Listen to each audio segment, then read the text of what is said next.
Price Lord, கர்த்தர் நாம மகிமைப்படுவதாக. என்கிட்ட ஒரு கண்ணாடி சின்ன ஒரு பாக்ஸ் இருக்கு, சின்ன பாக்ஸ் இருக்கு. இப்போ பார்த்தீங்கன்னா பிரதர், இப்போ இந்த கண்ணாடி பாக்ஸ் இருக்கு சரிங்களா? இதில் ஏதாவது உடஞ்சது ஏதாவது இருக்கான்னு பாருங்க. ஓப்பன், ஒரே ஒரு பக்கம் தான் வலி இருக்கு, வேற எதுவும் இல்லை, எல்லாம் மூடிதான் இருக்கு. இந்த பால் செக் பண்ணுங்க. இப்போ நான் இதை டைட்டா ரப்பர் பேண்ட் வச்சு மூடிடுறேன் சரிங்களா? இப்போ இந்த பால் உள்ள போகுமா? போகாது. ஏன்? மூடி இருக்கு. இது போல தாங்க இந்த பாக்ஸ் ஃபுல்லா மூடி இருக்கு. இப்போ இந்த பால் உள்ள போகாது. பாத்தீங்களா? இது என்னன்னு பாத்தீங்கன்னா, இதுதான் நம்மளுடைய லட்சியம், நம்மளுடைய கனவு, நம்மளுடைய எதிர்காலம், நம்மளுடைய எய்ம். இது மாதிரி ஆகணும், ஒரு பெரிய டாக்டர் ஆகணும், இன்ஜினியர் ஆகணும், பல கனவுகள் நம்மளுக்கு இருக்கலாம். ஆனா அந்த கனவுகள் எல்லாம் ஒரு மூடப்பட்ட பாக்ஸ் போல இருக்கும். ஏன்னு கேட்டீங்கன்னா, அதற்கு நிறைய படிக்கணும், நிறைய பணம் வேணும், நிறைய பேக்ரவுண்ட் வேணும். இந்த மாதிரியான காரியங்கள் நிறைய நம்ம கிட்ட இல்லை. பணம் இல்லை, பைசா இல்லை, எனக்கு தாளந்து இல்லை, திறமை இல்லை அப்படின்னு நினைக்கிறோம்.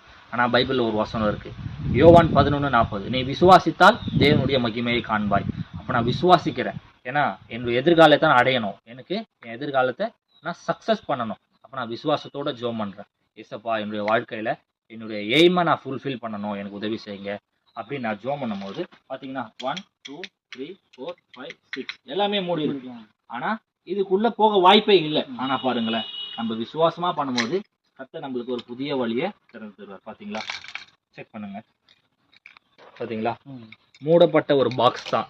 அது உள்ள எப்படி இந்த பால் உள்ள போச்சோ அதே போல நீங்க விசுவாசிச்சீங்க அப்படின்னா கர்த்தர் உங்களுக்கும் உங்களுடைய கனவுகள் பெருசா இருக்கலாம்.